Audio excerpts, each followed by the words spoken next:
Hey buddies, welcome back to Analytic Tutor. This side Jatin. So, firstly, congratulations for the people who entered into paramedic or medical field. So అందరికీ congratulations. So మీరైతే ప్రతి ఒక్కరు కూడా హార్ట్ఫుల్గా ఈ ఫీల్డ్కి enter అయ్యారు అనుకుంటున్నా.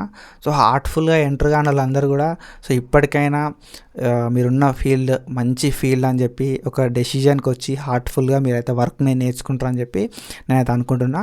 So this video May change your thought process. So ఇప్పుడు ఏంటంటే కొంచెం హార్ష్ రియాలిటీ మాట్లాడుకుందాం అండ్ దాంతోపాటుగా సో అన్నీ కూడా మాట్లాడుకుందాం డీటెయిల్గా, సో ఓపెన్గా మాట్లాడుకుందాం, ఓకేనా. సో మనకి 10+2 తర్వాత ఈ ఫీల్డ్లోకి వచ్చినాం, ఓకేనా. సో ఏ ఎంట్రన్స్ లేదు మనకి, ఓకేనా. సో ఎవరైతే పారామెడికల్ లోపల జాయిన్ అయ్యారో వాళ్ళకి చెప్తున్నా, ఏ ఎంట్రన్స్ లేకుండే. సో మీరు ఈ ఫీల్డ్లోకి ఎంటర్ అవ్వాలంటే మినిమం మంచి నాలెడ్జ్ అయితే ఉండాల్సి ఉంటుంది, ఓకేనా. సో మంచి నాలెడ్జ్ అంటే మంచి అకాడమిక్ నాలెడ్జ్ ఉండాల్సి ఉంటుంది. సో బయాలజీ మీద మంచి గ్రిప్ అయితే ఉండాల్సి ఉంటుంది. అప్పుడే నీకు అనాటమీ కానీ ఫిజియాలజీ, బయోకెమిస్ట్రీ, పాథాలజీ ఇవన్నీ కూడా అర్థమవుతాయి, ఓకేనా. సో ఇవన్నీ అర్థం కావాలంటే నీకు మినిమం బేసిక్ నాలెడ్జ్ అయితే ఉండాల్సి ఉంటుంది. సో అప్పుడప్పుడు ఏంటంటే ఈ వీటిలో నాలెడ్జ్ లేదనుకో ఏమనిపిస్తుంది అంటే అప్పుడప్పుడు క్విట్ చేద్దామనే థాట్ ఉంటుంది. సో క్విట్ చేద్దాం హార్డ్ అనిపిస్తుంది, అప్స్ అండ్ డౌన్స్ ఉంటాయి, టర్మినాలజీ అర్థం కాదు, సబ్జెక్ట్ అర్థం కాదు, సో ఈ డ్రగ్స్ అర్థం కాదు, డోసెస్ అర్థం కాదు, క్లాసిఫికేషన్స్ అర్థం కావు. సో ఇవి ఏం అర్థం కాదు అన్నట్టు. సో అయినా కూడా సో అంటే ఎవరు కూడా బై బర్తే లేచి నడిచి ఉరకలేదు, ఓకేనా. So every one started with crawling, ఓకేనా. సో నడవాలంటే ఫస్ట్ బోర్లా పడాలి, పాకాలి, తర్వాతనే నడవాల్సి ఉంటుంది. సో అదంతా కూడా ఒక ప్రాసెస్. కాబట్టి మెడికల్ ఫీల్డ్లోకి వచ్చిన వాళ్ళందరూ కూడా సో ఫస్ట్ ఏ ప్రో కారు, ఓకేనా. You can become a pro. So నువ్వు ప్రో కావచ్చు, but when you practice everyday. So రెగ్యులర్గా ప్రాక్టీస్ చేస్తే నువ్వు ప్రో కావచ్చు. సో నాకు తెలుగు సో కొన్ని బ్యారియర్స్ ఉంటాయి కదా, నాకు తెలుగు మీడియం బ్యాక్గ్రౌండ్, నాకు ఇంగ్లీష్ ఎక్కువ అర్థం కాదు, వాళ్ళు మొత్తం ఇంగ్లీష్ చెప్తున్నారు, నాకు ఆ టర్మినాలజీ అర్థం కాదు, సో ఆ మెడికల్ వర్డ్స్ అర్థం అవుతలేదు అంటే ఎవరు కూడా స్టార్టింగ్ వచ్చుడితోటే వాళ్ళకి అర్థం కాలేదు. So you have to learn. So away words ఉంటాయి, నువ్వు పోయిన కొద్దీ నేర్చుకున్న కొద్దీ అవే వర్డ్స్ అయితే నువ్వు రెగ్యులర్గా యూజ్ చేసేది ఒక 200-300 వర్డ్స్ ఉంటాయి అంతే, ఓకేనా. సో బుక్ నాలెడ్జే ఏదైతే క్లినికల్ నాలెడ్జ్ ఉంటుందో క్లినికల్ నాలెడ్జే. సో అవి రెండింటిని బ్యాలెన్స్ చేసుకొని నేర్చుకో, ఓకేనా.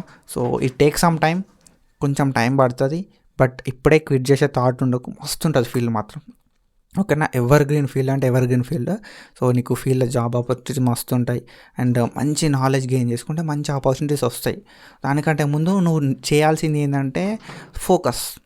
So focus on learning things. నేర్చుకున్న తర్వాత ఆటోమేటిక్గా వస్తాయి, మనీ అనేది వస్తుంది, ఫేమ్ వస్తుంది, అన్నీ కూడా వస్తాయి. But what you have to do is first learn things. మంచిగా నేర్చుకో.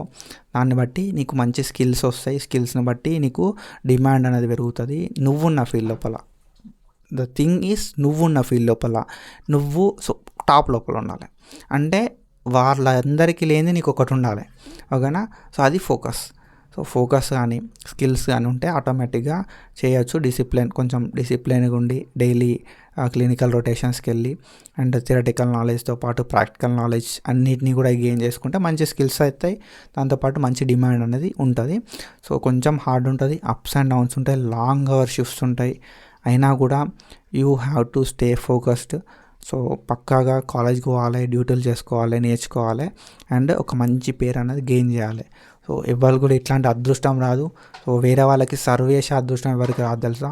సో అంటే మేబీ వాళ్ళు ఇండైరెక్ట్గా సర్వ్ చేస్తున్నారు కావచ్చు, but you are directly dealing with people. So డైరెక్ట్గా పేషెంట్స్తో డీల్ చేస్తున్నారు, డైరెక్ట్గా మనుషులతో డీల్ చేస్తున్నారు. కాబట్టి కొంచెం జాగ్రత్తగా ఉండి సో వాళ్ళ ప్లేస్లో మనం ఉంటే ఎట్లా అనే థాట్ లోపల, సో సింపుల్ థింగ్, వాళ్ళ ప్లేస్ లోపల మనం ఉంటే ఎట్లా అనే థాట్ లోపల చేయరి. You love everything. సో తర్వాత వాళ్ళు ఇచ్చే బ్లెస్సింగ్స్ ఉంటాయి కదా, అవైతే అన్ఎక్స్ప్రెసబుల్. సో అవన్నీ కూడా మనమే ఫేస్ చేయాల్సి ఉంటుంది. సో అది ద మోస్ట్ రివార్డింగ్ పార్ట్ అదే. సో అట్లాంటి రివార్డింగ్ పార్ట్ రావాలంటే కొంచెం మనం ఇవన్నీ కూడా స్ట్రగుల్స్ ఫేస్ చేయాల్సి ఉంటుంది. సో లాంగ్ అవర్స్ కానీ, సో లాంగ్ స్టాండింగ్ అవర్స్ కానీ, నిలబడి ఉండాల్సి ఉంటుంది. సో తినకపోవాల్సి ఉంటుంది. అవన్నీ కూడా ఫేస్ చేయాల్సి ఉంటుంది. అవన్నీ ఫేస్ చేస్తేనే ఈ ఫీల్డ్లో సర్వైవ్ కావాలతో. సో మనకి సో ఏంటంటే తిండి అంటే లైక్ తినడం మ్యాటర్ అనిపించదు అప్పుడు, ఓకేనా. So what all you need is ఒక మంచి పొజిషన్లో ఉన్నాం అండ్ మంచిగా సర్వ్ చేస్తున్నాం, మంచి ప్రొఫెషనల్ ఉన్నాం అని అనిపిస్తుంది. సో అట్లాంటి ఫీలింగ్స్ ఏముండయి, ఓకేనా. సో క్విట్ చేద్దాం అనుకున్న వాళ్ళకి ఒకటే, సో ఏ ఫీల్డ్ లోపలైనా కూడా ప్రాబ్లమ్స్ ఉంటాయి, ఏ ఫీల్డ్ లోపలైనా కూడా సో కొంచెం అప్స్ డౌన్స్ ఉంటాయి. బట్ మన ఫీల్డ్ లోపల కూడా సో అవే ఉంటాయి, కానీ ఏంటంటే కొంచెం హయ్యర్ అమౌంట్ లోపల అనిపిస్తుంది నాకైతే.